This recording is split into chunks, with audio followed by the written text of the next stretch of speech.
Welcome back to Story Bazaar, my little corner of calm on the internet. Here, stories don't rush. They don't shout. They sit down beside you, like a friend at the end of a long day. Tonight, my stall smells like smoke, soap, and fresh bread. The fire behind me crackles softly, and I'm holding a worn-out parchment that talks about life in the Middle Ages, not about kings or battles, but about simple jobs, small chores, and the kind of hygiene that makes you thankful for hot water. No crusades, no swords, no shouting, just the quiet, everyday rhythm of medieval life. If that sounds boring, perfect. You're exactly where you should be. Because this isn't a story meant to excite, it's meant to slow you down. So take a breath, turn off the bright lights, maybe lie back or sip some tea. Let's travel together to a time when life moved slower, work was harder, and somehow, people still found a way to smile. I spread the parchment out carefully. It smells like dust and old ink. The edges are torn and soft, like it's been handled by many tired hands.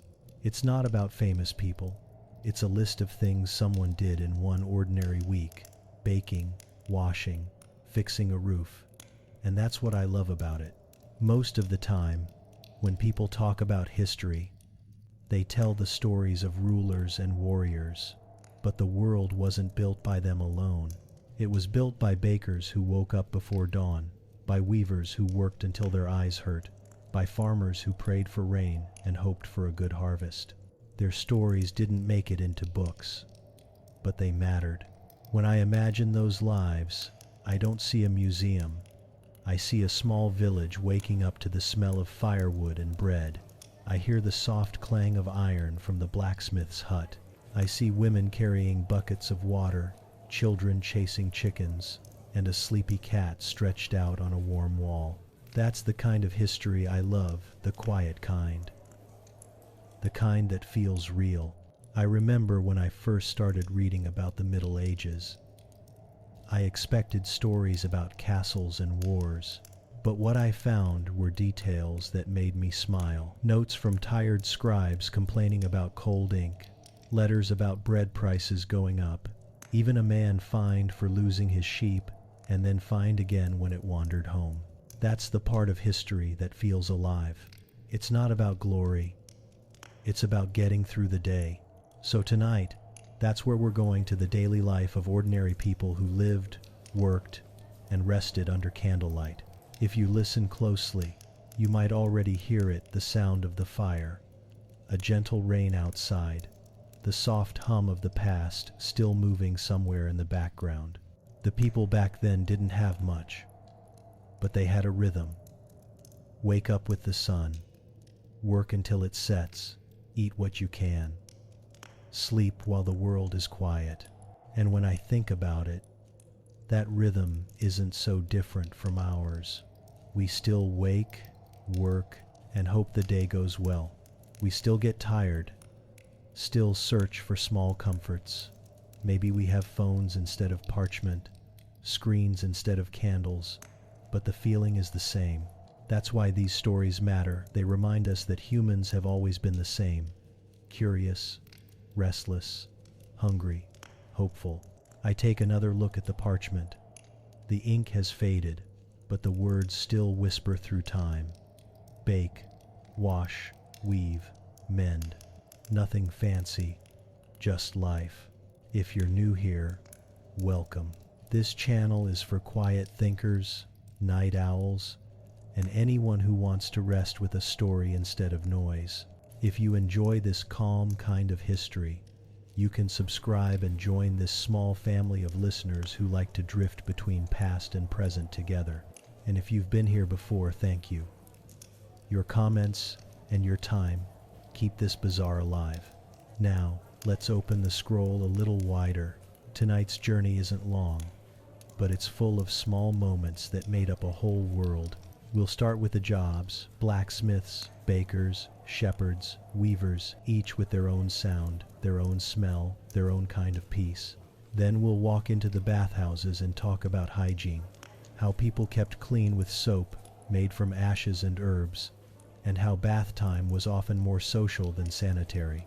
And by the end, we'll sit quietly in a candle-lit room, listening to a medieval night settle over the rooftops. It's not an adventure. It's not a mystery. It's just life. Long ago, and maybe that's exactly what makes it beautiful. And before we begin our walk through the village, I close my eyes for a moment and picture it. A baker kneading dough, a weaver humming over her loom, a man drawing water from a well under a pale morning sky, the world turning quietly, just as it does tonight. So, if you're ready, let's begin. Let's step out of this warm stall and into the chill of dawn in the medieval village, where another long, simple, ordinary day is about to begin. The night fades slow, like someone blowing gently on the edge of a candle. I step out from my stall, and the chill of dawn brushes my face. The sky is a quiet gray, and the fields are still wet from last night's rain. Everything smells clean: earth, wood smoke, and bread.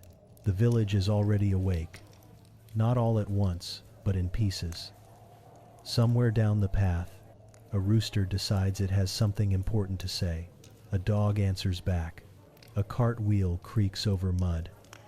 And from the church tower, a single bell rings to remind everyone that another day has begun. I walk toward the well in the square, boots sinking softly into the dirt road. The first thing you hear in the morning is water buckets splashing, ropes sliding, people greeting each other with half-asleep voices. Everyone knows everyone here. They don't talk much. They just nod, share a small smile, and keep working. A woman fills her jug beside me and says the bread is almost ready. She's the baker's wife, and the smell coming from her house is enough to make anyone forgive the early hour. In the Middle Ages, bread wasn't just food, it was comfort. It filled the stomach, warmed the hands, and, for a few moments, made life feel easier. I pass the blacksmith's workshop next. The man inside is already at it, hammer rising and falling in a slow, steady rhythm. Sparks jump like orange fireflies each time the iron meets the anvil. His arms move without thought. Years of work have turned every motion into habit. He doesn't notice me. He doesn't need to. This is his morning prayer, the same one he's said for 20 years, with hammer and flame instead of words. Farther down the road, the miller's wheel is turning. The water below it makes a deep rushing sound that fills the air. You can smell the flour before you see it dry, sweet and soft like the dust of crushed grain. The mill never really sleeps. When the river freezes, the whole village worries. When it flows, everyone breathes easier. Children run past, chasing a wooden hoop down the hill. Their laughter mixes with the noise of animals, waking up hens scratching for feed, cows lowing for the morning milking. A few dogs argue about something that probably doesn't matter. I stop by a small cottage with a straw roof. An old man sits outside, patching a fishing net. His fingers move slow, but sure. He tells me he's been using the same net for 30 years. Every winter, he fixes the holes. Every spring, he goes back to the river. He says it's not about catching fish, it's about keeping the rhythm. I understand what he means. Life here is built on rhythm. Every sound has its place. The clang of metal, the whisper of wind through the thatch, the soft splash at the well. Nothing rushes, nothing drags. It just continues, the same way the seasons do. I walk past a line of homes and smell soap sharp, clean, made from lye and ashes. A woman is washing clothes by hand in a wooden tub, her sleeves rolled up, her face set in quiet focus. She hums an old tune as she works. Every so often, she stops to stretch her arms and watch the sun rise. She tells me it's her favorite part of the day, the only time the world feels still enough to hear herself think. As the light grows stronger, more people appear. A shepherd walks by with his flock, the bells around the sheep's necks making a soft ringing sound that carries across the fields. A young boy follows him, half asleep, chewing on a piece of cold bread. The air warms, and the smells change, less smoke now, more earth, grass, and hay. I can hear someone chopping wood near the edge of the village. Every few strikes, there's a pause, then the low thud of another log splitting. It's a simple sound, but somehow it feels right. I stop to watch the sunlight spread across the rooftops. The thatch glows gold, and a few birds start building nests in the cracks. There's no hurry here. People move with the day, not against it. By the time I reach the small bridge at the end of the road, the village is fully awake. Smoke rises from every chimney, and the sound of work fills the air, steady, familiar, almost like a song. I take a deep breath. The morning is no longer cold. My hands are warm from carrying the bucket, and my heart feels light. This is what I came for, not the stories of knights and crowns, but the quiet beauty of an ordinary day. Here, history isn't grand or loud. It's simple. It's the clatter of tools, the smell of bread, the sound of water in a wooden bucket, and as the sun climbs higher, I walk back toward the square, ready to spend the rest of the day learning how people once worked, washed, and lived one small task at a time. By mid-morning, the sun sits low and soft above the fields. The fog that clung to the rooftops has lifted, and the smell of smoke mixes with baking bread. The whole village hums like a beehive, everyone moving, everyone doing something useful.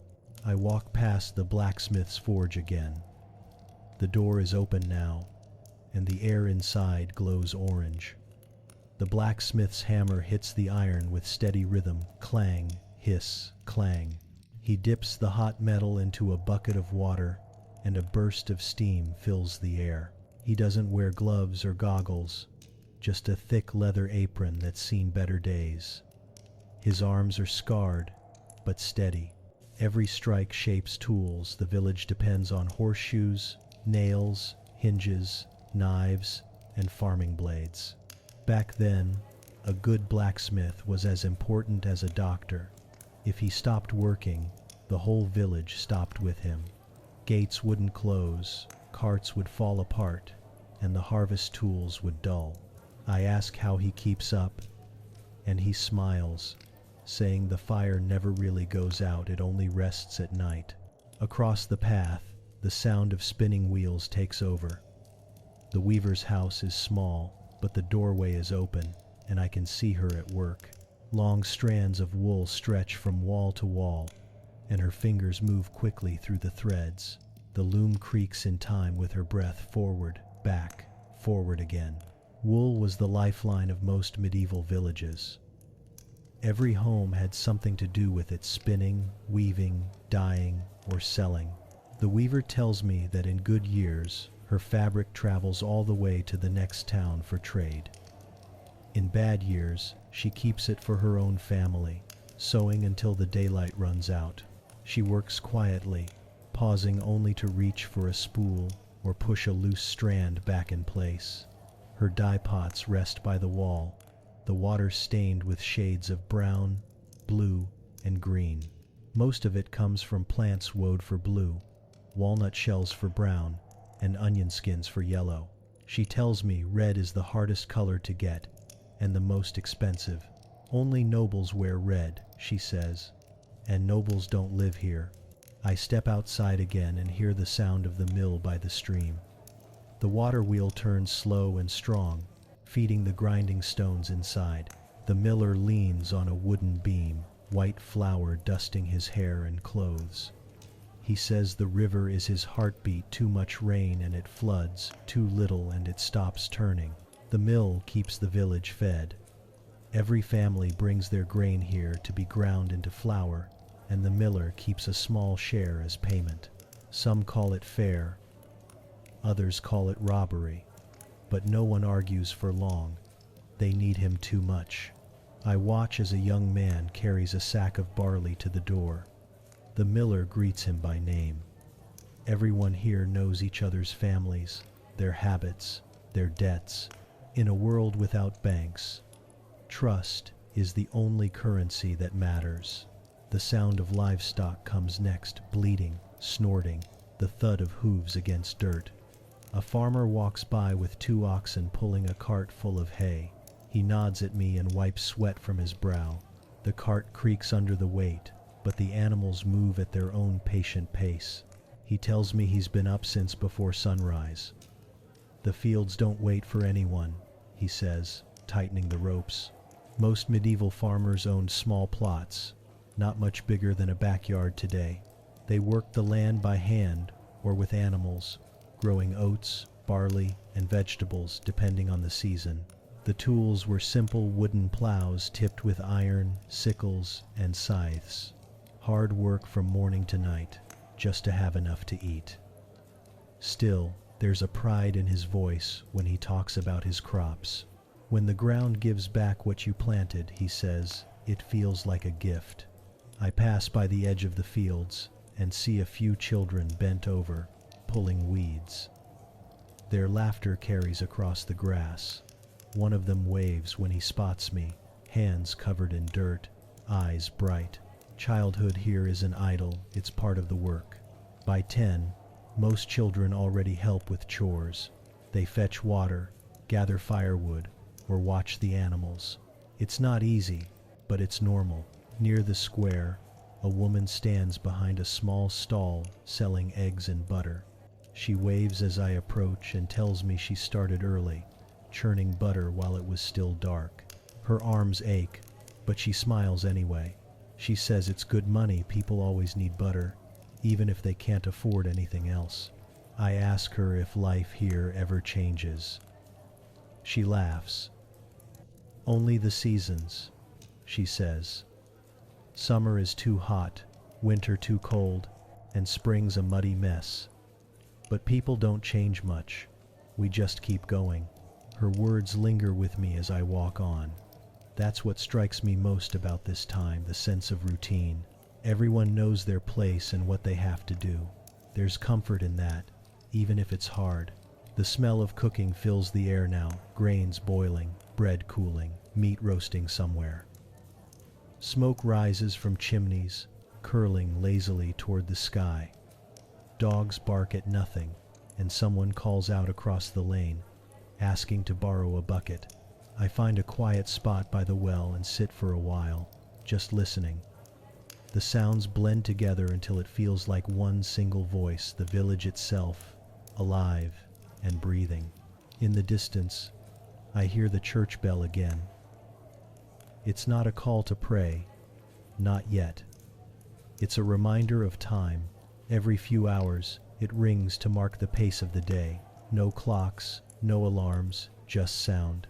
The bell is their heartbeat. The sun climbs higher.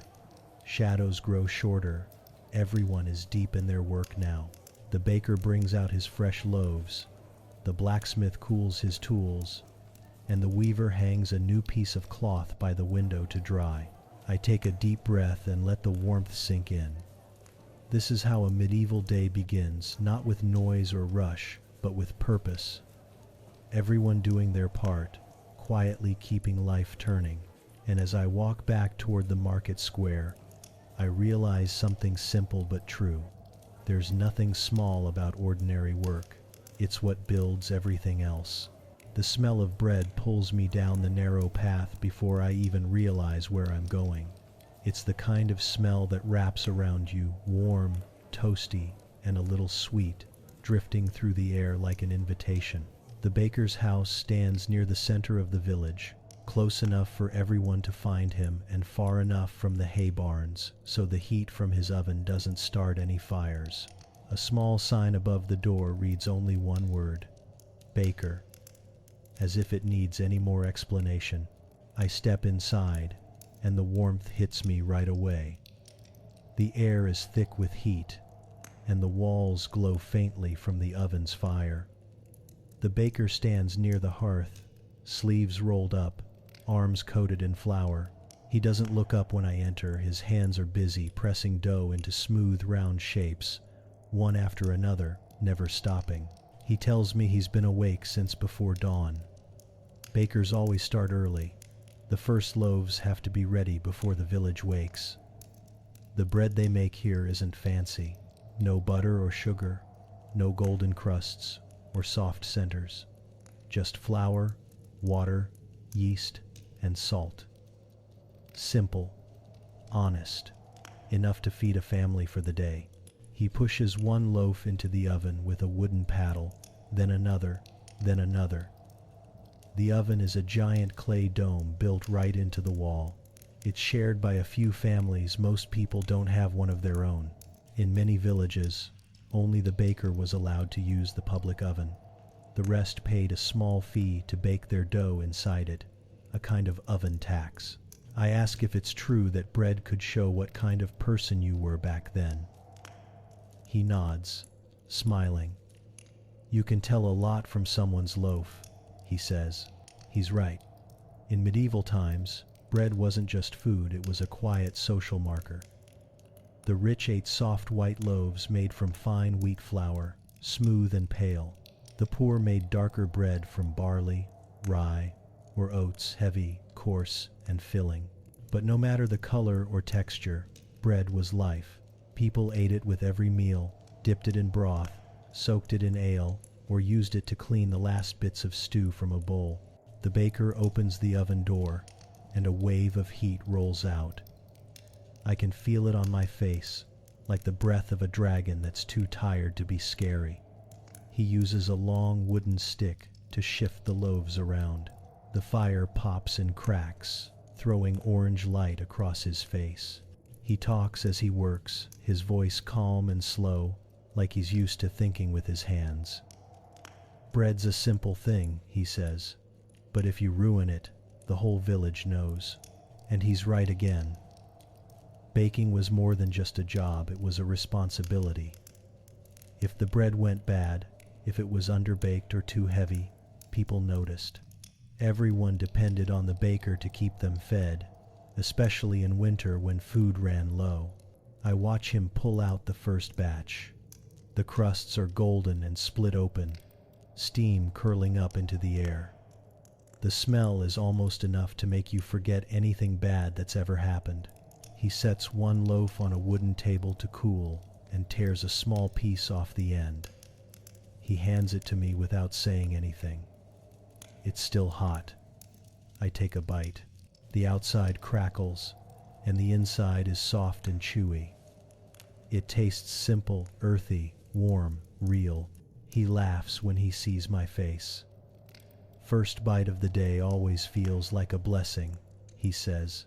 Outside, a few people have gathered with baskets and small cloth bags. They're here for their loaves, trading coins, milk, or even grain in return. The baker greets them, one by one, remembering each name. Some pay with money, others with favors or future promises. Everyone leaves with something. One woman thanks him and says her husband's been working on the mill wheel all week. The baker nods, handing her 2 loaves instead of 1. Tell him I said thank you, he says. The last batch of flour was good. I step outside and stand by the door, still holding the last bit of bread. The village smells alive now. Bread from the oven, smoke from the chimneys, damp hay from the carts passing by. Every scent feels layered, like notes in a song. It's easy to forget how hard it was to keep people fed back then. Grain had to be grown, milled, and baked before anyone could eat. A bad harvest meant hunger for everyone. Bread riots weren't rare. In bigger towns, people didn't fight for gold or glory. They fought for food. I take another bite, slower this time. It's hard not to feel grateful. 1 loaf of bread took a dozen people's work, from farmer to miller to baker. Every step mattered. Every hand left its mark. The baker waves at me from inside, already turning back to the next batch. His face shines with sweat, but he looks calm, almost peaceful. The firelight flickers behind him, and the smell of baking fills the air again. That's what I love about this kind of work. It never ends, but it never feels pointless either. You don't need to conquer anything or be remembered for it. You just do your part every day and let the warmth of your labor feed someone else. The baker's day will end when the last loaf leaves the oven and the fire burns low. Tomorrow, he'll do it all again, the same as he has for years, and the village will wake once more to the smell of bread and the comfort of knowing he's there. I finish the crust and dust my hands. Around me, the morning feels brighter. The work continues, the blacksmith's hammer still ringing, the weaver's loom still creaking, and the church bell reminding everyone that time never really stops. After leaving the bakery, I walk down a narrow path that smells faintly of wet wool and dye. A small cottage sits at the edge of the lane, its windows open to let out the steam. Inside, I can hear the soft creak of wood and the steady tap of thread against thread. That's the sound of a loom at work, the quiet heartbeat of every village. The weaver looks up when I step inside. She's an older woman, her hair tied back with a strip of cloth, her hands moving faster than I can follow. Thin strands of yarn stretch across a wooden frame, shining faintly in the light. The pattern looks simple, but it's not. Each pull, each push, each tap has its own rhythm. After leaving the bakery, I walk down a narrow path that smells faintly of wet wool and dye. A small cottage sits at the edge of the lane, its windows open to let out the steam. Inside, I can hear the soft creak of wood and the steady tap of thread against thread. That's the sound of a loom, at work, the quiet heartbeat of every village. The weaver looks up when I step inside. She's an older woman, her hair tied back with a strip of cloth, her hands moving faster than I can follow. Thin strands of yarn stretch across a wooden frame, shining faintly in the light. The pattern looks simple, but it's not. Each pull, each push, each tap has its own rhythm. The wooden frame of the loom creaks softly with every move. It fills the little room with a rhythm that feels almost musical. I can see why she calls it a song. Outside, a sparrow chirps, and for a moment, both sounds fit together, the bird and the loom, nature and handwork, each keeping time in its own way. I ask her about the colors. She smiles and points to a few jars lined up near the wall. Each holds a different dye, brown from walnut shells, yellow from onion skins, blue from woad leaves. She dips a fingertip into the dark blue one and shows me how it stains her skin. Takes days to wash off, she says. The dye remembers. Bright colors were rare back then. Red and purple were expensive because they came from crushed insects or imported roots. Ordinary people wore shades of gray, brown, or blue, soft colors made from what they could find nearby. The weaver says it's better that way. Clothes shouldn't shout, she tells me. They should last. Her loom clicks again, steady and calm. The threads grow into a piece of fabric that looks strong enough to survive 100 washes. She says she'll trade it at the market for grain or salt when it's done. Nothing goes to waste. Even the leftover scraps become patches, ropes, or rags for cleaning tools.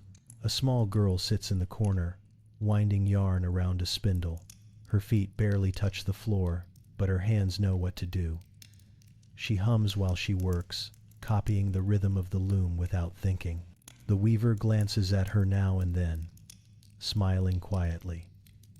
I realize I'm watching a skill passed down through generations right in front of me. I ask how long it takes to make one tunic. She thinks for a moment, counting in her head.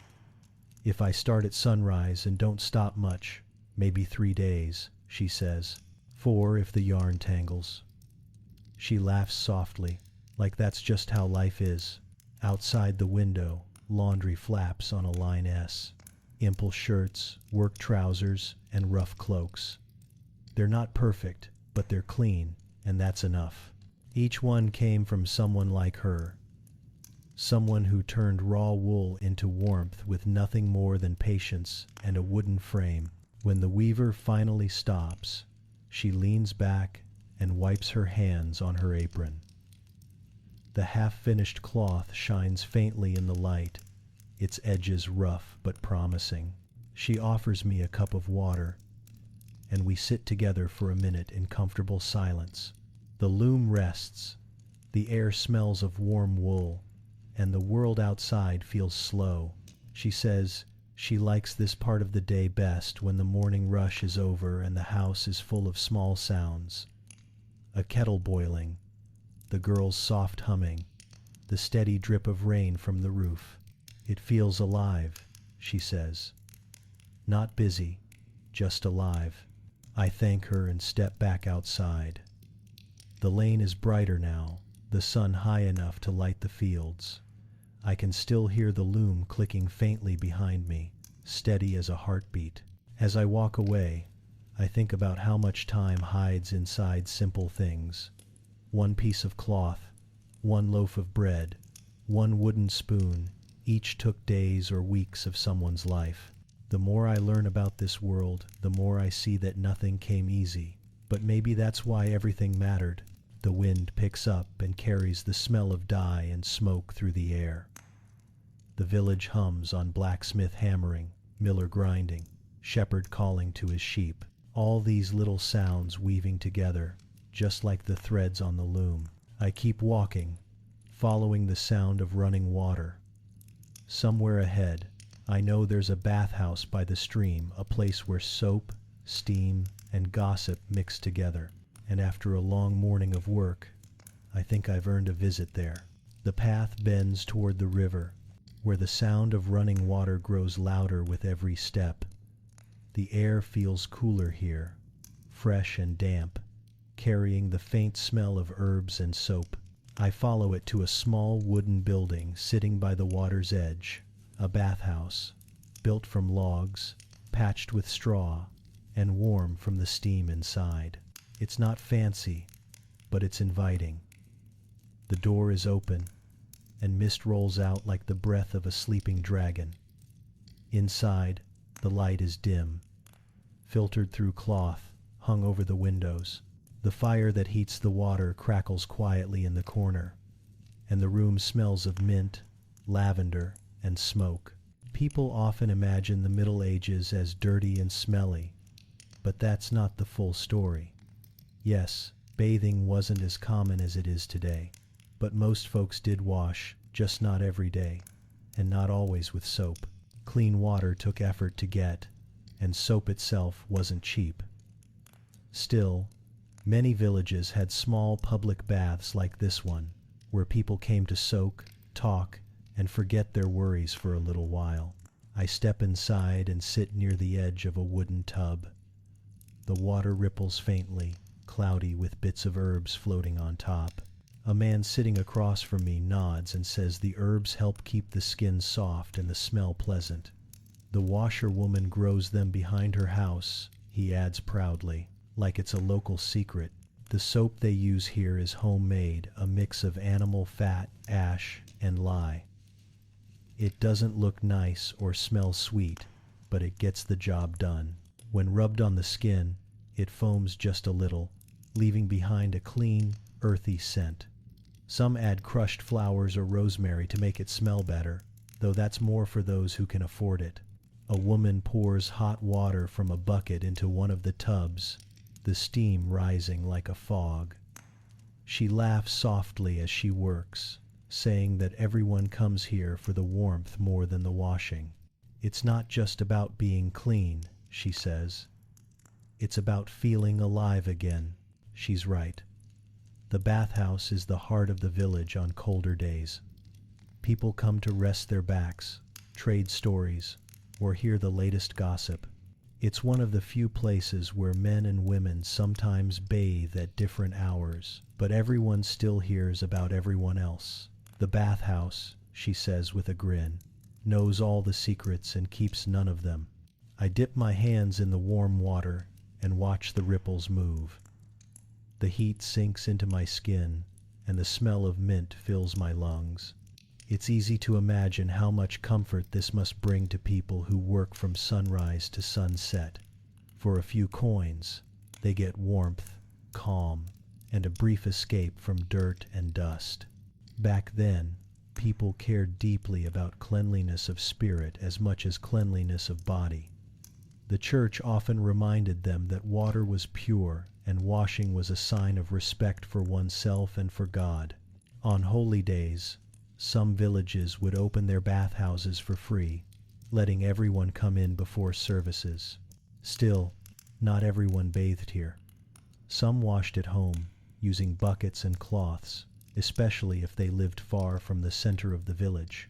A wooden basin and a jug of water could do the trick. The rich had their own small tubs, sometimes even servants to pour warm water over them. But for most people, a shared bathhouse like this was their only luxury. The man beside me tells me he comes once a week, always on a Saturday. It feels like I wash the whole week away, he says, stretching his arms in the steam. I smile and tell him he's right. It smells like peace in here. Outside, the river glitters in the sunlight. A few children splash near the bank, laughing loudly and ignoring the chill. Their mothers shout half-hearted warnings from the path, but no one really minds. Clean water, after all, is a blessing. A boy runs in with a bundle of firewood for the stove, his cheeks red from the cold. The woman thanks him and tosses a coin into his hand. He grins, proud of his small part in keeping the warmth alive. That's how things work here. Every person has a role, every job adds up. Even something as simple as heating bath water keeps the village moving. As I dry my hands, I notice the walls are covered with hooks and shelves. Some hold wooden combs, linen towels, and pots of salve made from animal fat and herbs. There's even a small mirror polished from metal, reflecting the orange glow of the fire. It's warped and dim, but enough for someone to check their hair or face before leaving. The bathhouse keeper walks by, checking the tubs. He says business is good this week, harvest is over, and people finally have time to relax. He charges just a few coins, but he says it's enough. Warm water, warm hearts, he says proudly. That's my trade. I like that. It reminds me that in every age, comfort doesn't come from wealth. It comes from small kindnesses, from people sharing warmth when they can. Before I leave, I thank him and step outside. The cool air hits my skin, and for a moment, everything feels sharp and alive again. My clothes smell faintly of smoke and mint, a small proof that I was there. Down by the river, a woman is rinsing clothes on the rocks. She waves when she sees me, then points at the sky where clouds are starting to gather. Rain's coming, she says.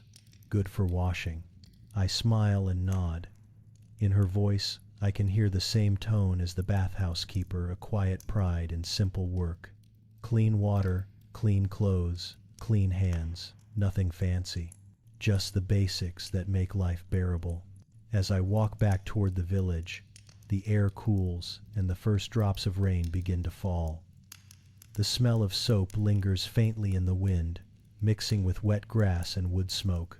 Somewhere behind me, laughter echoes from the bathhouse door. I pull my cloak tighter and keep walking, feeling lighter than before. It's strange, something as small as washing your hands can make the whole world seem new again.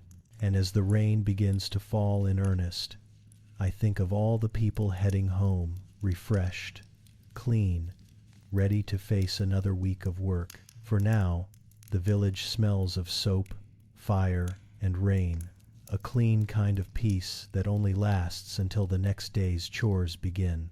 By the time the rain stops, the air feels fresh again. The village smells of wet soil and smoke. A few people walk past me, carrying baskets of herbs wrapped in cloth. That's when I realize I've wandered close to the healer's house, the place everyone visits when life's small troubles come knocking. It's a small cottage near the edge of the woods. Herbs hang from the beams, bundles of sage, thyme, mint, and something that smells sharp and peppery. The door is open, and I can hear soft humming inside. The healer looks up as I step in. She's an older woman, her eyes bright, her hands stained green from crushed leaves. On the table in front of her are bowls of roots, flowers, and powders. Everything is tidy, as if each plant knows exactly where it belongs. She greets me with a nod and goes back to grinding something with a stone pestle. The sound is steady, like a heartbeat. For a cough, she says, without me even asking. Half the village has got one since the rain. I watch her work. She mixes dried mint with honey and something that looks like garlic. The smell fills the room, strong but comforting. "This'll help them breathe easier," she says, smiling. Simple things work best. In the Middle Ages, healers like her were the doctors for most people. Real physicians existed, but they were rare and expensive, often working only for the rich. For everyone else, health came from herbs, rest, and hope. I ask her how she learned all this. She shrugs. "From my mother," she says, "and she from hers. The plants teach the rest." She gestures toward the window, where a small garden grows wild rows of rosemary, chamomile, and valerian. "They tell you what they're good for if you pay attention," she adds softly, as if it's a secret. On the wall hangs a simple drawing of a human body, lines, circles, and notes scribbled in Latin. She says it came from a traveling monk years ago, part of an old medical book. "We don't have books here," she says. "We have memory." A man enters, coughing lightly, hat in hand. The healer doesn't stop grinding. "Too much damp," she says, already knowing why he's come. She hands him a small jar of the mint and honey mix and tells him to drink it with warm water. He thanks her and leaves a few eggs on the table as payment. No coins needed. That's how things work here. People trade what they have: milk, cloth, herbs, or time. The healer never goes hungry, and no one goes untreated. She pulls out another bowl, this one filled with dark paste. "For cuts," she says, rubbing a bit between her fingers. "Honey and ash. Keeps the wound clean." She grins. "And if it doesn't, I say a prayer too, just in case." Prayer and plants, that's medicine here. Simple faith in both the earth and the sky. She shows me a jar of leeches, and I raise an eyebrow. She laughs. "Don't worry. I use them only when nothing else works." Leeches, she explains, were thought to balance the body's humors, the fluids people believed controlled health. It sounds strange now, but in her calm voice, it just feels like another part of the rhythm of this world. Try what you know, and trust what helps. Children peek in from the doorway, whispering. She waves them inside and gives each a sprig of mint to chew on. "Good for the stomach," she tells them, "and for bad moods." They giggle and run off, their laughter mixing with the soft sound of the rain still dripping from the roof. I look around the room again. Every shelf, every jar tells a story. Chamomile for sleep, willow bark for pain, garlic for infection, honey for everything. Most of it simple, most of it harmless, but all made with care.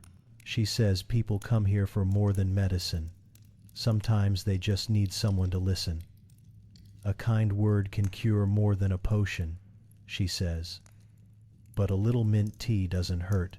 Before I leave, she hands me a small cup. The tea inside is warm and golden, smelling faintly of flowers. It tastes earthy and soft. "For the road," she says. "You never know when a chill might find you." I thank her and step back outside. The rain has stopped completely, and sunlight filters through the trees. The air feels cleaner, like the world itself has been washed. As I walk back toward the main path, I think about how fragile life was in this time and how people still found ways to heal each other with what little they had. A handful of herbs, a cup of honey, a patient voice. Maybe that's what healing has always been. Not miracles, not secrets, just care, passed from one hand to another. The village bell rings in the distance. Afternoon has come. Farmers are heading back from the fields. The smell of stew floats from the houses, and somewhere nearby, someone is already starting a small fire to boil water for the evening. I take another sip of the tea. It's still warm. My throat feels better even though nothing was wrong with it. That's the thing about comfort, it doesn't always need a reason. I keep walking, the taste of herbs still on my tongue, and the quiet hum of the village wrapping around me like a blanket. Somewhere up ahead, I hear the sound of water again. Maybe the laundry by the river, maybe something else. Either way, another small story is waiting. The path slopes gently down toward the river, where the sound of splashing mixes with soft laughter. The air is fresh here, cooler than in the square. The scent of damp earth and soap drifts across the wind, and for a moment, I just stand still and breathe it in. Water is life here. Every house, every family depends on it for drinking, cooking, washing, and sometimes just cooling off on hot days. There are no taps, no pipes, no running fountains. Every drop must be drawn, carried, or caught. The village well stands near the main road. It's made of stone, smooth from years of use. I pass by and see two girls lowering a wooden bucket, the rope creaking as it slides against the edge. They pull it up together, their hands moving in practiced rhythm. When the bucket reaches the top, one steadies it, while the other pours the water into clay jugs. They laugh quietly, already planning who will carry what home. A few steps farther, the well water turns into a trickle that runs down to the river. I follow it until the trees open up and the bank comes into view. That's where most of the village women are, skirts tied up, sleeves rolled high, washing clothes on the flat stones by the shore. Wooden tubs sit nearby, half full of gray water and soap bubbles. The rhythm of their work is steady. Dip, scrub, wring, rinse. It's hard work, but the air is filled with talk and laughter. The sound blends with the water until it feels like a song. I walk closer and sit on a fallen log to watch. One woman dips a shirt into the water and begins to beat it gently with a wooden paddle. Helps the soap get through, she explains, when she notices me looking. The soap she uses is rough and smells like ashes mixed with herbs. It's made from animal fat and wood ash, boiled together until it hardens. Simple, but it does the job. Another woman uses sand instead of soap.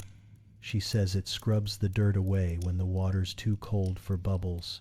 She grins as she speaks, proud of her trick. The river gives everything, she says, even when it looks empty. Children play nearby, skipping stones and chasing each other through the shallows. One boy tries to help by hanging washed clothes on a line stretched between two branches, but the cloth slips off, and everyone laughs. The noise is light and happy, the kind that makes even the hardest work feel easier. Laundry days are never quiet here. They're part work, part gathering. People share news, stories, and the occasional complaint about the weather. It's where everyone catches up after long weeks of fieldwork or home chores. A woman tells me she looks forward to it more than church. At least here, she says with a wink. We can talk. I notice how clean the river looks. The water glimmers under the sun, and small fish dart near the edge. The current is slow enough to be safe, but strong enough to carry the soap away. I dip my hand in, it's cold but clear. The kind of cold that wakes you up, even when you don't want it to.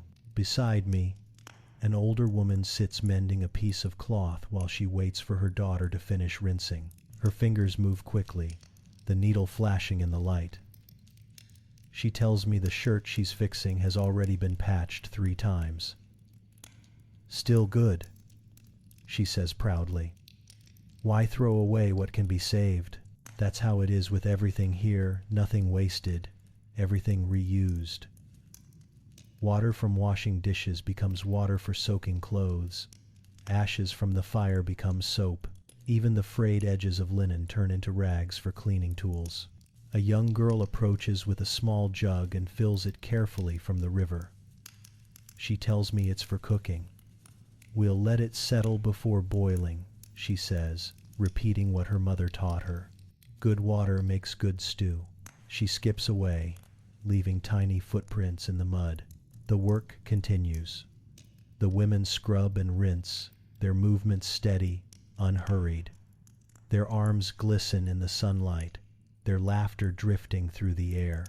Every now and then, one of them stops to stretch her back or shake the water from her hands, smiling as if to say, "It's just part of the day." I close my eyes for a moment and listen. The mix of water, voices, and wind feels peaceful. It's the kind of sound that would lull anyone to sleep if not for the smell of soap and the occasional splash from a playful child. When I open my eyes again, the clothes are already hanging to dry. They sway gently in the breeze, shirts, sheets, and aprons catching the light. For a moment, the riverbank looks like it's covered in sails ready to drift away. One of the women calls out to me. She offers a small piece of bread, still warm from her basket. I thank her and sit down to eat while she folds a clean blanket beside me. The bread tastes plain but good, soft in the middle and crisp at the edge. She tells me it was baked with yesterday's leftover dough, nothing wasted, as always. We sit quietly for a while, watching the water move. The river feels endless, flowing past the village and into lands most of them will never see. It carries stories, she says softly, like it carries dirt. You can't stop either one. When the last of the clothes are hung and the tubs emptied, the women gather their baskets and begin to head home. The sun is starting to lower, the air thick with the smell of wet linen and grass. The day is almost done, but there's still time before evening. I take one last look at the river. It sparkles in the light, calm and steady, like it's been washing away the world's worries for centuries. Then I stand, brush off my hands, and turn back toward the road. Tomorrow, someone else will be here, doing the same work, scrubbing, rinsing, talking, laughing. Different people, same rhythm. That's the beauty of it. Nothing ever really ends. It just flows, like water, from one day to the next. By the time I return from the river, the sun is high and the square is alive. The morning calm is gone, replaced by the sound of voices, footsteps, and the clatter of carts on the dirt road. The market has opened. Every Wednesday, people from nearby farms and hamlets walk to this square to sell or trade what they've made or grown. There's no bright paint or polished stalls here, just rough tables, old cloths laid on the ground, and hands full of things that keep life going. The air smells like a mix of everything: bread, hay, cheese, smoke, and animals. It's the kind of smell that shouldn't work, but somehow does. I walk slowly through the crowd. A farmer offers apples from a wooden crate. They're small and uneven, but the color is lovely, soft red with yellow streaks. He slices one open and hands me a piece. It's crisp and tart. Grew them near the river, he says proudly. The soil there's good. Beside him, a woman sells eggs and butter, her face pink from the sun. She calls out prices as she wraps the butter in leaves to keep it cool. Her daughter sits beside her, counting coins that look far too big for her small hands. There's no shouting or pushing here, just a steady rhythm of talking and trading. Everyone knows everyone. You could buy things with money, but just as often people trade. A jug of milk for a loaf of bread, a handful of onions for a small bundle of wool. It's less about winning a deal and more about keeping the balance of the village alive. A butcher sharpens his knife behind a wooden table. He sells slices of salted meat, dark and firm from drying near the fire. Salt is expensive, and he tells me he gets it from a merchant who travels once a month from the coast.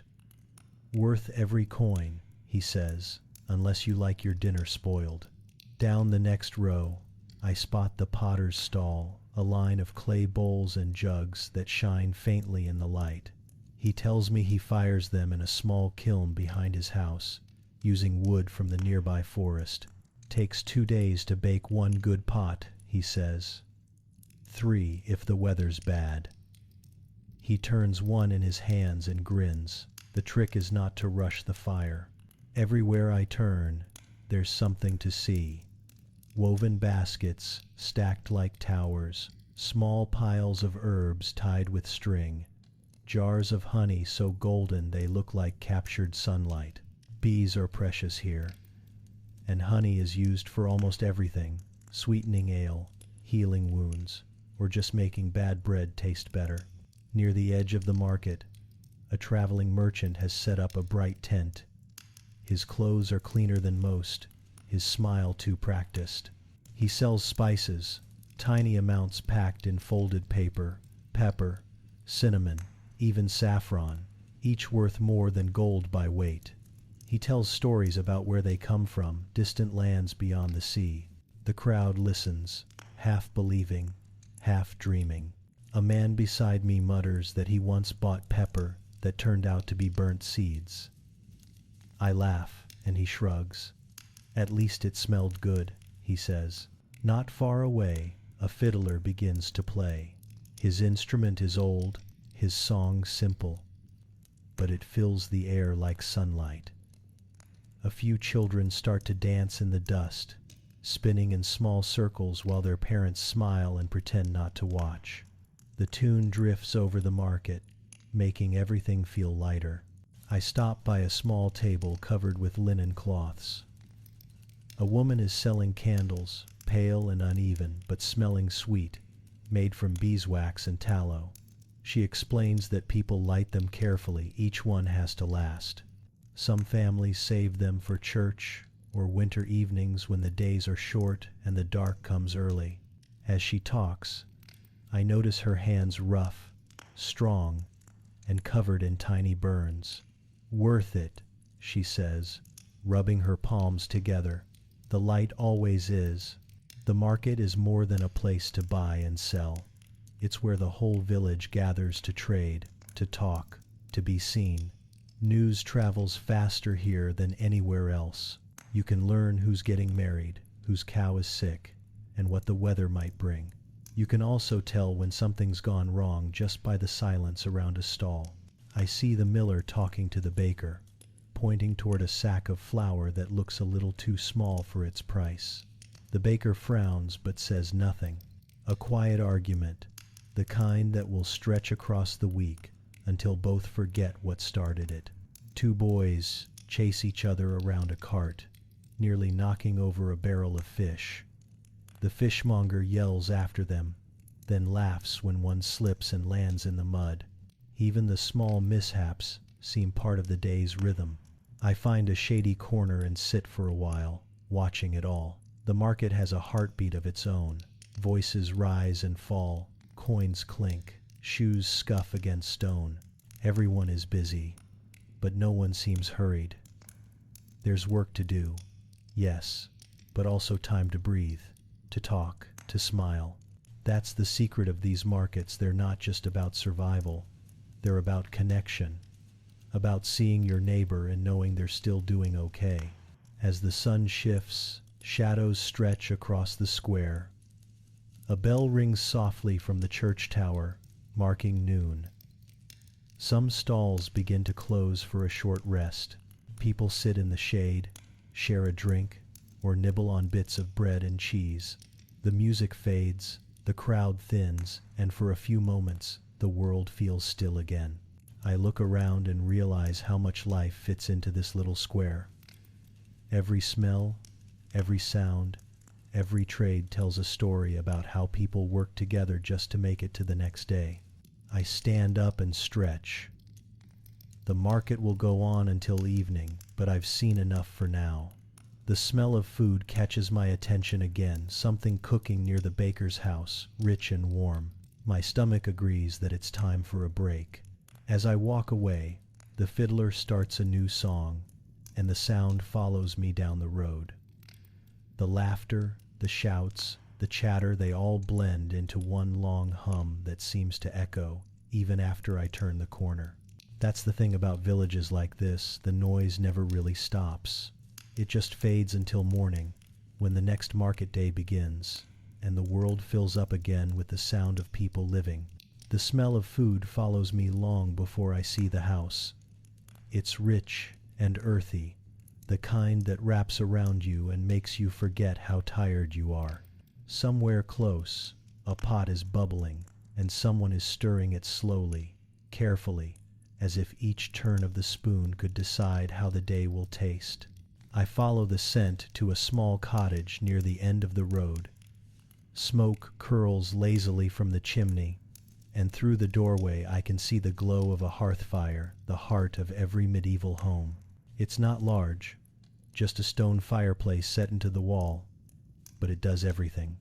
It cooks the meals, warms the room, and gives light once the sun goes down. A woman stands near it, holding a wooden ladle. She looks up and smiles when she notices me. "It's only stew," she says, almost apologetic. "Nothing special, but it smells wonderful." The pot hangs above the fire from an iron hook, swinging gently as the flames lick at its sides. Inside, I see bits of barley, cabbage, onions, and a few pieces of meat floating in the broth. She stirs, tastes, then adds a pinch of salt.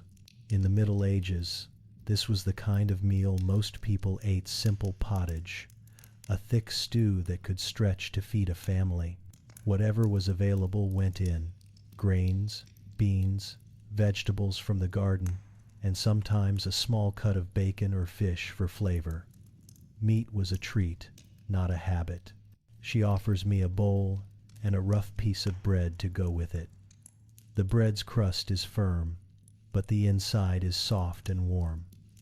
I sit on a small wooden stool by the fire and take a bite. The stew tastes honest, earthy, and rich, like the work that went into it. The heat fills my chest, and for a moment, the day feels softer. She tells me her husband is a cooper, a barrel maker, and that he's away helping the brewer fix his casks. The children are outside gathering kindling. The house is small but tidy. Bundles of herbs hang from the beams. Dried onions hang near the door, and a cat naps by the fire, twitching in its sleep. She stirs the pot again and says, "Every meal is a bit of hope. You never know what the next harvest will bring." I nod, understanding. Food here isn't just comfort, it's survival, made with patience and prayer.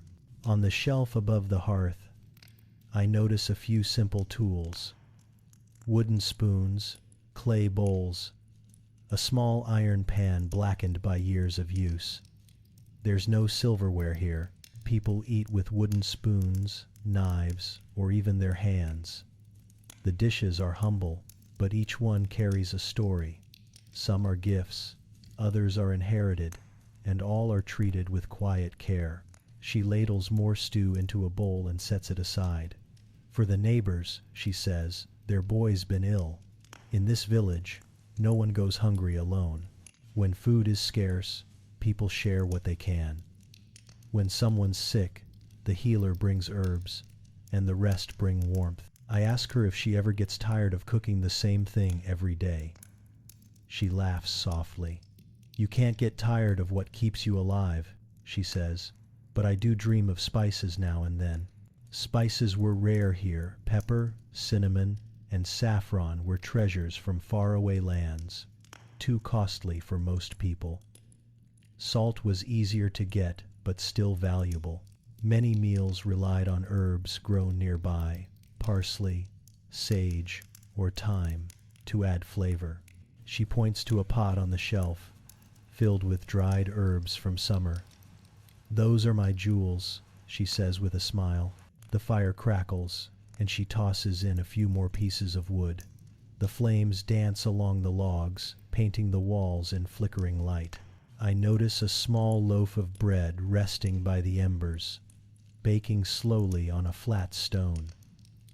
It's not much, but it fills the room with warmth. The cat wakes, stretches, and walks over to her feet. She bends down and gives it a small piece of bread crust. "He thinks he owns the house," she says, and I can't tell if she's joking. Outside, the sky glows orange as the day starts to fade. The smell of smoke, herbs, and stew blends into one soft perfume of home. For people here, the hearth is more than a fireplace, it's a kind of anchor. It's where the family gathers, where stories are told, where prayers are whispered before sleep. I finish the last of my stew and hand the bowl back. She thanks me for stopping by, as if I've done her a kindness. "It's good to have company," she says. "Food tastes better when someone else is here to smell it." I smile and step back outside. The evening air feels cool against my face after the heat of the fire. Smoke drifts slowly up from the chimneys around the village, curling into the darkening sky. Somewhere nearby, a dog barks. Someone laughs. The world feels settled. I look back once more at the little house and the light flickering through its window. For a moment, it's easy to imagine how hundreds of years have passed with scenes just like this, someone stirring a pot, feeding a family, keeping the flame alive. As I walk down the lane, the smell of stew fades behind me, replaced by damp earth and night air. A church bell rings in the distance, calling the village to evening rest. Another day done, another meal shared, another fire keeping the dark away. And as the last light fades, I can't help but think, maybe peace has always smelled like soup and smoke. The sun slips behind the hills, leaving the village wrapped in gold for a moment before the light fades. Smoke from the hearths rises in thin trails above every roof. It's that quiet time between work and rest, when the tools are set down, the animals are fed, and everyone starts to slow. I walk through the lanes as lamps begin to glow in a few windows. The day's dust clings to my sleeves, and my hands smell faintly of bread and river water. That's the sign it's time to wash up. Most homes here don't have a room just for washing. A wooden basin and a jug of water are enough. People heat a little over the fire, mix it with cold water, and use a cloth to wipe their faces, hands, and feet. It's quick and simple, but after a long day, it feels like luxury. I stop at a house where a family is finishing their evening chores. The father pours water into a basin while the mother holds a towel. Their children line up, laughing quietly, as each one splashes water on their face, gasping at the cold. It's a small routine, but it carries peace with it, the kind that tells the body, it's time to rest now. Soap is a treat, saved for the end of the week or special days.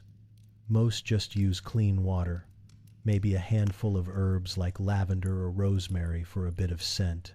Hair is brushed with wooden combs, often shared by the whole family. Clothes are shaken out and hung by the fire to dry for the next morning. The room smells faintly of wood smoke, straw, and clean skin. The light from the hearth flickers against the walls, painting soft shadows that move with every breath of the fire. People in the Middle Ages didn't sleep the same way we do. Many followed what's called first sleep and second sleep. They'd go to bed soon after dark, sleep for a few hours, wake around midnight for prayer or quiet talk, then drift back to sleep until dawn. It sounds unusual now, but it fit their rhythm, a world without clocks, ruled by candles and the sun. The family settles down on a straw mattress filled with hay and dried herbs to keep away insects. The parents sleep on one side, the children on the other. The cat curls at the foot, the same as every night.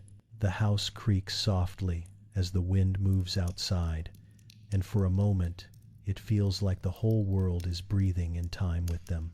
Before sleeping, the father kneels beside the bed and whispers a short prayer, not long or loud, just enough to give thanks for the day and to ask for another like it tomorrow. The rest listen quietly, eyes half closed, the fire dimming as if it's bowing along. I sit nearby and watch the last bits of light fade. The air inside grows cool, but not cold. The fire still gives off enough warmth to keep the chill away. Someone yawns, someone sighs, and soon the only sound left is slow, even breathing. I think about how different our nights are, now bright screens, late hours, endless noise. Here, the night belongs to silence. It's not empty. It's full of tiny sounds that never stop: the crack of settling wood, a dog barking far off, the soft rustle of blankets. It's peaceful in a way that feels alive. I stand quietly and step outside. The moon hangs low, silvering the rooftops. The village has gone still, except for the faint glow from the church window and the soft hoot of an owl.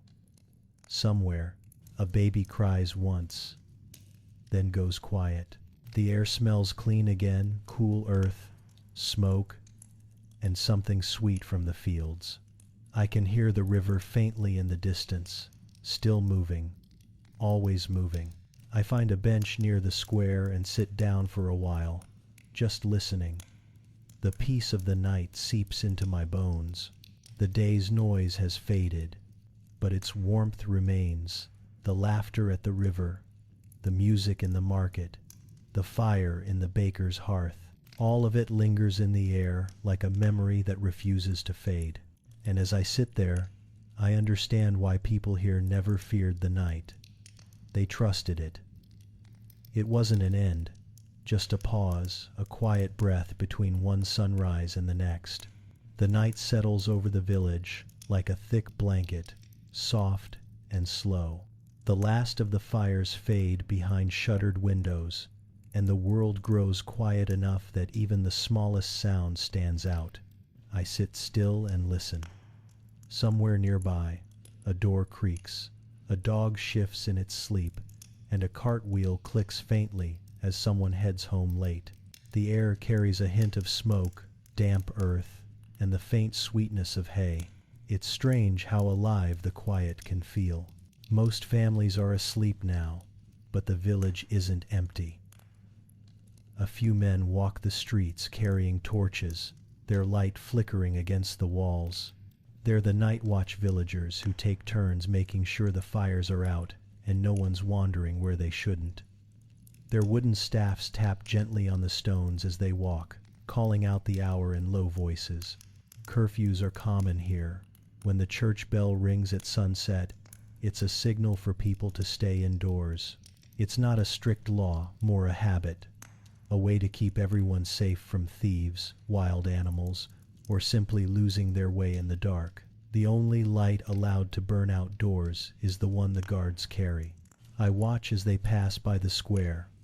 Their shadows stretch long, twisting with the flames. When they disappear around the corner, the village returns to stillness. Above me, the sky is clear. The stars look sharper without city smoke to blur them. They shine so bright they almost seem close enough to touch. The moon sits low, its reflection silvering the roofs and puddles. For a moment, the whole world looks painted in pale blue.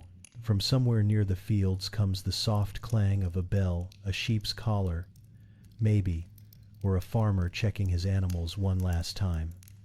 The sound echoes faintly and fades back into the dark. Inside one of the homes, a baby begins to cry, the sound small and thin. The mother hums softly, a tune I've heard before, probably passed down from her own mother. Soon the crying stops, replaced by the rhythm of quiet rocking. The longer I sit, the more sounds I notice. Crickets near the river, the slow drip of rain from a thatched roof, the faint whistle of wind slipping through wooden shutters. Even the silence here has layers. It isn't empty. It's filled with tiny movements, all breathing together. I pass the old church on my way back toward the edge of the village. Its heavy doors are closed, but a candle flickers inside. Monks or priests sometimes wake during the night for matins, the midnight prayers. Their voices rise softly through the cracks in the stone, low, steady chanting that rolls through the still air like the hum of a distant river. I stop for a moment to listen. The sound isn't loud, but it carries. It feels ancient, like the world itself has been whispering those words for centuries. Farther up the path, the blacksmith's forge sits dark and cold. The anvil shines faintly in the moonlight, waiting for morning. I can almost hear the echo of his hammer still ringing in the air, even though he's long asleep. Past the fields, fireflies blink in the grass like wandering sparks.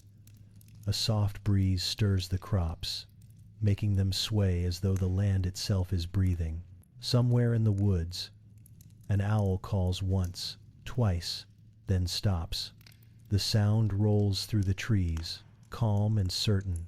I realize this is what peace used to sound like. No engines, no hum of wires, just the gentle rhythm of the earth going about its business. Every sound has space to exist. Nothing competes, nothing rushes. As the night deepens, a thin fog begins to drift in from the river, sliding between the houses like a soft veil. The air turns cooler, heavy with dew. I can see my breath when I exhale, small clouds vanishing into the dark. I find a bench near the well and sit for a while longer. The water below reflects the moonlight like a mirror. The rope creaks faintly as it sways in the breeze, and the sound reminds me of the heartbeat of this place, steady, constant, alive, even in stillness. In bigger towns, night might mean noise taverns, bells, arguments, songs. But here, the silence is sacred. The villagers trust it. They've done their work, said their prayers, and handed the rest to the night. Somewhere far away, a rooster crows too early, confused by the moonlight. I smile. It's a small mistake, but it breaks the stillness for a moment and reminds me that even peace isn't perfect. The candlelight from the church flickers one last time, then disappears. The guards make one final round before heading home. The world drifts into complete rest. I close my eyes for a moment and breathe in the cold air. The night feels endless, but not lonely. There's comfort in knowing that while one day sleeps, another is quietly getting ready to wake. Soon, the first light will touch the roofs, and the same sounds will begin again, the rooster, the bell, the baker's fire. But for now, the village belongs to the dark, and the dark belongs to peace. And sitting there, with nothing but moonlight and the quiet hum of life, I understand why they called this time the still hours. Because in the middle of all the noise that fills a day, stillness is the truest sound of all. Back at my stall, the candle still burns. Its flame bends a little in the night air, small but steady, painting gold on the wood around it.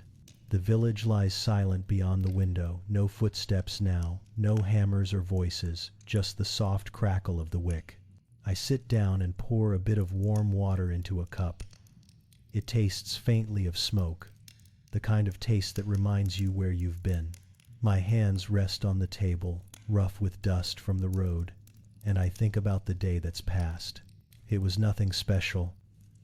A blacksmith shaping metal, a baker feeding his fire, women washing by the river, a weaver's loom, a healer's herbs. But somehow, All those small things felt bigger when seen together, threads in the same cloth. We often imagine history as wars and kings, but standing here tonight, it feels more like a collection of quiet routines, meals cooked, water fetched, songs hummed while the hands keep working. The world has always been built this way, not by grand moments, but by patient ones. I look into the candle and think of the people I met today.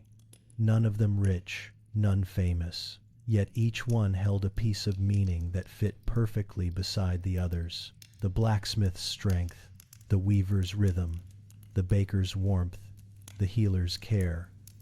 Even the laughter at the river, it all matters. The flame flickers, and a bit of wax runs down the side. It reminds me of how time moves slow, steady, always leaving traces. These villagers won't be remembered in books, but their lives still echo in ours.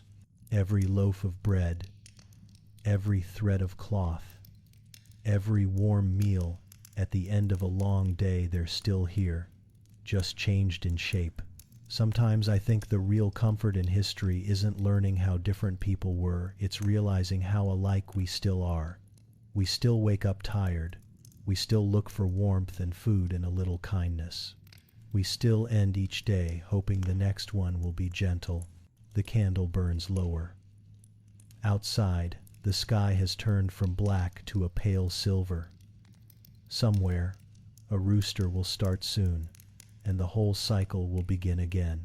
I whisper a quiet thank you to the day, to the people who lived it, and to the silence that holds it all together.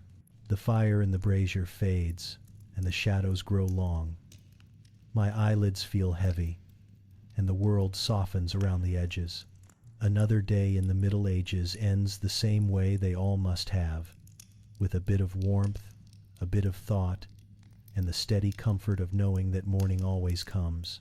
I lean back, watching the candle's last light dance on the wall, and before it goes out, I think how beautiful it is that even the smallest flame can keep the dark at bay. The next morning, I pass through the village again, and everywhere I look, I notice what people are wearing. It tells you more about them than their words ever could. A farmer walks by in a long wool tunic, brown and faded from the sun. The edges are frayed, but it's clean, patched neatly at the elbows. The fabric looks heavy, coarse, the kind that lasts through seasons. You can tell his wife or mother made it. Every stitch is careful, every repair done by hand. I stop near a line of women spinning yarn. Their fingers move fast, twisting wool from small baskets beside them. The wheel turns with a soft whir, steady as breathing. The wool itself smells faintly of smoke and sheep, clean in its own way. It's spun into thick thread that will later be dyed or woven into cloth. One woman shows me her dye pot, a small barrel half full of dark blue water. She says it comes from woad, a plant that grows nearby. The leaves are crushed, soaked, and fermented until the color blooms like magic. She dips a bit of thread into the pot, pulls it out, and it changes from pale green to blue right before my eyes. She laughs when I stare. "It needs air to wake up," she says. The colors here are simple, soft browns, dull reds, faded greens, and that deep blue. Bright colors mean wealth. If you see a rich merchant or a noble, their clothes almost glow, dyed with madder for red, saffron for yellow, or imported indigo. But for most people, it's the land itself that colors their clothes. I run my hand over a piece of rough linen drying on a line. It's smooth, cool, and slightly uneven, made from flax plants that grow in nearby fields. Linen is lighter than wool, better for summer. People here wear it close to the skin, a simple under tunic that keeps the heavier wool clean. It's practical and softens over time, like old paper. Leather belts hang from almost every waist. They hold knives, pouches, and sometimes a small piece of cloth to wipe sweat. Shoes are plain too, made from thick leather stitched together with cord. When you walk, you can feel the ground through them. Some go barefoot anyway, shoes wear out faster than they can be replaced. In the small market square, a tailor sits beside a wooden frame, sewing by the light of the morning sun. His thread is strong but uneven. He tells me needles are precious here, made of bone or metal, traded carefully. He keeps his in a small pouch tied to his belt, like treasure. Not far away, a group of children play near a fence, their tunics hanging loose, tied at the waist with rope. Their clothes are old, passed down from older siblings. The hems are uneven, and a few patches are sewn in mismatched colors. They don't seem to mind. The wind blows through their hair, and they laugh freely, barefoot in the dust. I pause near a laundry line and notice something small but telling. Even the poorest homes take care to keep their clothes clean. Water, soap, or sand, whatever they have, they use it. A clean tunic, even a patched one, means dignity. At the far end of the road, I pass a merchant returning from a distant town. His cloak catches the light, fine wool lined with fur. The edge is embroidered with golden thread in a simple pattern of leaves. I ask how long it took to make. He says months, maybe more. But it keeps the wind out, he adds with a smile. It's easy to see the divide, but there's beauty in both the shimmer of silk and the quiet honesty of homespun wool. Each thread, each stitch, tells a story about the person who wears it, where they come from, and how they live. I stop by a fence and run my hand along a folded cloak left there to dry. The fabric is warm from the sun and smells faintly of dye and soap. It feels heavy, but not unpleasant. The kind of weight that reminds you you're covered, safe. People back then didn't think of fashion the way we do. Clothes weren't for show. They were tools of survival, made to protect, to last, to pass down. And yet, even in their roughness, there's care, a soft hem here, a colored thread there, a sign that even in hard times, people still wanted beauty close to their skin. I take a last look around before heading down the path. The sound of spinning wheels fades behind me, replaced by birdsong and the hum of the fields. The sun glints off the blue-dyed yarn, still drying in the wind. For a moment, I think about how much work it takes just to make one shirt to grow, spin, dye, weave, and stitch it. It's more than clothing. It's time, patience, and a kind of quiet pride woven into every fiber. I leave the quiet lanes behind and walk uphill, where the fields stretch as far as I can see. From here, the whole shape of life makes more sense. Houses scattered close to the manor at the center, and the wide farmland around it like the rings of a wheel. Every village like this has a lord, though most people never see him up close. His hall sits higher than the rest, built of timber or stone, overlooking the land he owns. Everyone here works that land not for wages, but for permission to stay. I pass a group of farmers mending a wooden fence. They pause long enough to nod at me before going back to work. Their clothes are plain, their hands rough.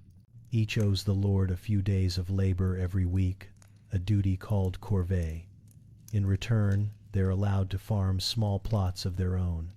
Their rent isn't coins. It's work, loyalty, and a share of whatever the soil gives back. A boy leads 2 oxen down the path, the wooden yoke resting heavy across their shoulders. He tells me his family doesn't own the animals, they borrow them from the manor in exchange for part of their harvest. Every tool, every animal, every patch of ground carries someone's name on it. Further along, I reach the small manor gate. A guard leans on his spear, watching the road. Behind him, a storehouse stands full of grain. That's the heart of power here, the granary, not the throne. Whoever controls the harvest controls the village. Inside the open yard, I see the steward tallying sacks of wheat. He marks each one with chalk before it's loaded into the storeroom. These will be used to feed the household through winter, or sent to the market in town to sell. When I ask what happens to the rest, he shrugs. A tenth to the church, a portion for the soldiers. What's left goes to those who earned it. Coins do exist, of course, but I rarely hear them clink. Silver pennies, minted with the king's face, pass through hands that never keep them for long. Most people trade instead labor for food, goods for goods, time for trust. A blacksmith might repair a plow in exchange for grain. A tanner might trade leather for salt. The balance of the village isn't written anywhere. It's spoken and remembered. At the far end of the field, a man kneels beside a stone marker carved with a cross. He says it divides the manor's land from the church's fields. Even the earth itself is divided by oaths. The church owns much of it, not just here, but across the whole kingdom. Tithes are collected not only in grain, but sometimes in eggs, wool, or even candles. The soul has its tax too, he jokes, half smiling. As the sun dips lower, I hear a distant bell from the manor tower, a signal that work is done for the day. The sound rolls down the hill, soft and steady, and the farmers start to pack up. Some lead their oxen home. Others carry bundles of firewood on their backs. The rhythm of this world isn't built on money but on debt and duty, woven into every life. People owe their Lord, the Lord owes his king, and the king owes God. And still, somehow, everyone keeps moving, trusting the chain to hold another day. I sit for a moment on a low stone wall and watch the fields turn gold in the fading light. The harvest will come soon, and with it, a brief rush of coins, feasts, and trade. Then winter will return, and everything will slow again. It's strange standing here. It feels both heavy and peaceful. The work never ends, but the order of it seems sure. Everyone knows their place, from the shepherd to the steward, from the plow to the crown. As the wind moves across the crops, the sound is soft and steady, like breathing. This, I realize, is what kept the world turning. Then not kings or battles, but quiet people working the same fields, season after season, bound to the soil and to each other by promises that outlasted memory. The next morning starts not with sunlight, but with sound. The church bell rings before dawn, deep and slow, rolling through the valley like a heartbeat. Even in sleep, people know what it means. It isn't a call to hurry, it's a reminder that another day has begun, and with it, the same rhythm they've known all their lives. I follow the sound toward the small stone chapel that stands at the center of the village. It's plain, smaller than a barn, but the walls glow pale in the morning light. The door creaks when I push it open, and the scent of beeswax and cold stone fills the air. A few people are already inside, farmers, a washerwoman, the old shepherd who never speaks unless he's here. They stand quietly, heads bowed. The priest moves slowly between the benches, his voice steady and low, reading the morning prayers in Latin. No one here understands every word, but that doesn't matter. The tone, the rhythm, that's enough. I sit at the back and watch as a thin beam of light slips through a crack in the wall and lands on the altar. It catches the edge of a metal cup, and for a moment the room feels warmer. Someone coughs softly. Someone else hums a note under their breath. The prayer ends, and the silence that follows feels even holier than the words. When people leave, they don't rush. They stop at the small stone basin near the door, dip their fingers in the water, and make the sign of the cross before stepping outside. I do the same. The water is cool against my skin. Faith isn't just in the church, though it spills out into the day. I see it everywhere as I walk through the village. Before meals, People murmur quick thanks. Before planting seeds, they draw a cross in the dirt. Even when the baker lights his fire, he makes a small sign above the bread, asking for luck that it will rise. The church bell rings again at noon, the Angelus. Work pauses for a moment. Men wipe their hands, women set down baskets, and for those few breaths, the world stands still. Then, as quickly as it stopped, life starts again. Sundays are different. On those mornings, the whole village gathers, not because they must, but because it feels right. The churchyard fills with chatter and the smell of fresh bread. Some bring eggs or small offerings to the priest. Children run around the graves, chasing each other until their mothers pull them close again. Inside, candles flicker, and the air grows thick with the scent of incense. The priest's voice rises higher now, steadier, practiced. He speaks of patience, kindness, and endurance lessons people already live every day without needing to hear them.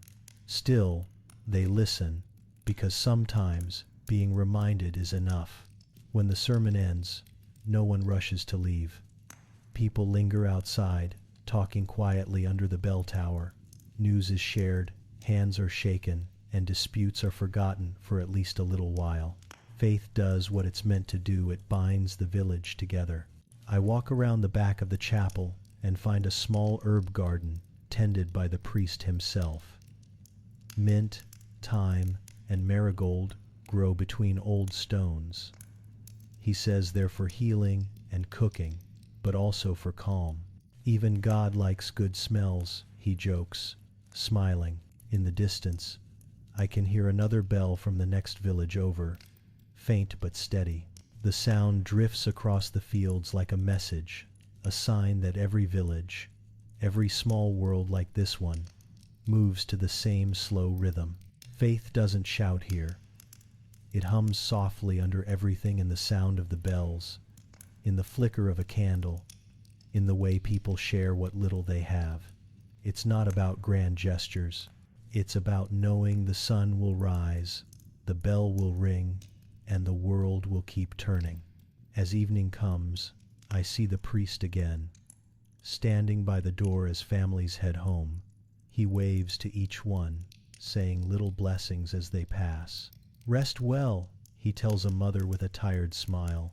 The fields can wait for tomorrow. The bell rings one last time. Slower now, vespers, the evening prayer. The sound drifts through the quiet streets, mingling with the smell of cooking fires. I stop to listen, and for a moment, it feels as though the whole world is breathing in time with it. The light fades, and one by one, windows begin to glow. The day is done, and once again, the village returns to silence. Not an empty silence, but a peaceful one, filled with the quiet certainty that tomorrow will begin the same way, with a bell, a prayer, and a little more hope. I walk beyond the chapel to the edge of the village, where the fields turn wild and the air smells of damp earth and herbs. This is where most people come when they feel unwell, not to pray, but to look for plants that heal. The healer I met earlier is there, kneeling by a patch of green leaves. She doesn't rush. She touches each stem before picking it, as if asking permission. Everything we need grows somewhere near, she says. You just have to know when to look. She gathers yarrow for cuts, thyme for coughs, and a little willow bark, the poor man's cure for pain. The mix of smells is sharp but clean, like a forest after rain. She crushes a few leaves between her fingers and lets me smell them. That one, she says, keeps away fever and bad dreams. I ask if she means sickness or spirits. She shrugs. Sometimes it's the same thing. In this world, medicine and faith live side by side. When someone falls ill, they boil herbs, but they also whisper prayers. They tie small charms of iron or bone to the bedposts to keep away nightmares. They hang rosemary above the door to guard against bad air. It isn't science to them, it's safety. Inside her cottage, I notice a small wooden box filled with stones, feathers, and dried flowers. Each one, she says, has a purpose: a smooth pebble for protection, a clover leaf for luck, a bit of salt for purity. The old ways don't fight the new, she tells me. They just help when the priests aren't near. Most people believe illness comes from imbalance, too much heat, too much cold, bad blood, or spoiled air. The body, they say, works like the seasons. It needs balance to stay alive. When someone coughs too long, they eat cooling foods. When they grow pale and weak, they drink warm broth and lie by the fire. A few miles away, I once saw a monk writing a list of herbs in a book. He said knowledge was spreading now from monasteries to towns, from Latin words to common tongues. Still, out here, books are rare. What survives is memory.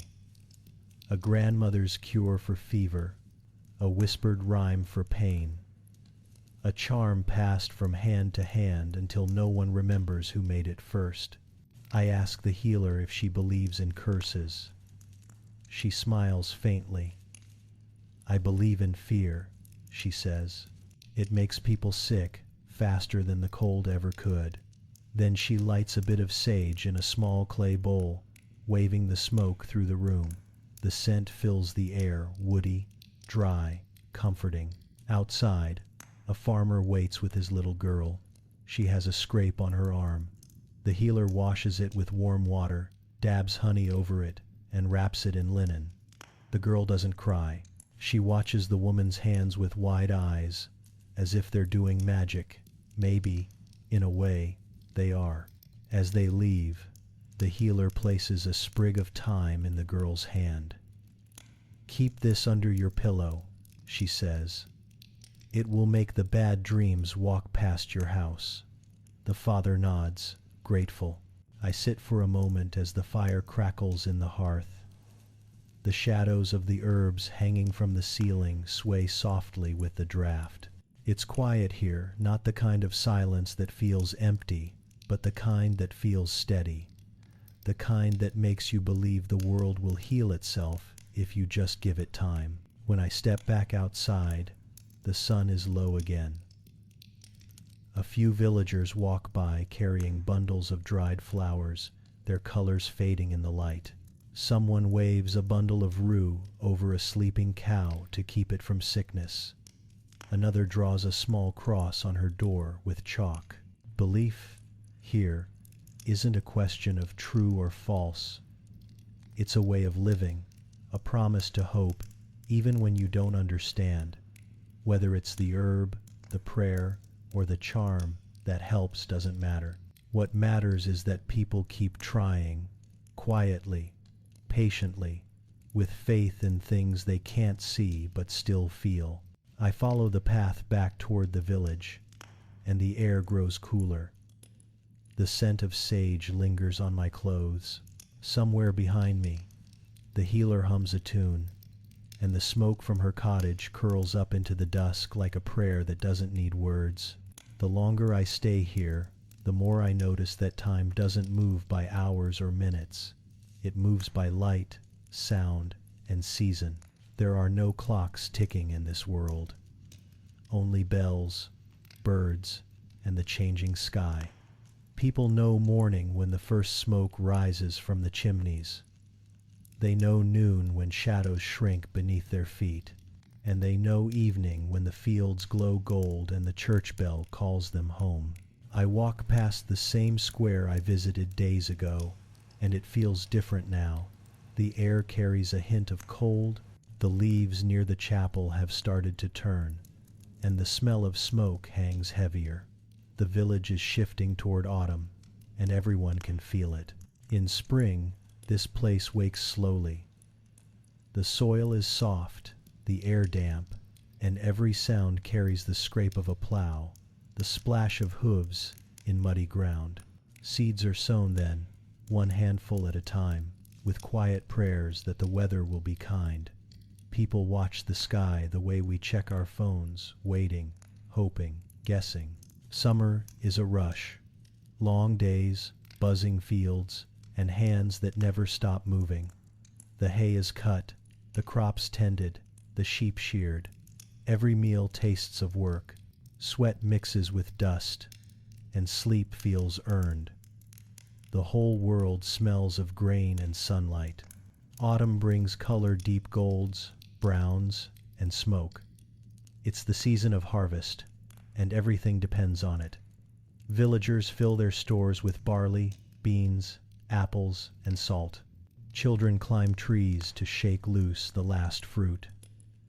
Every loaf of bread baked after this feels like security against the winter.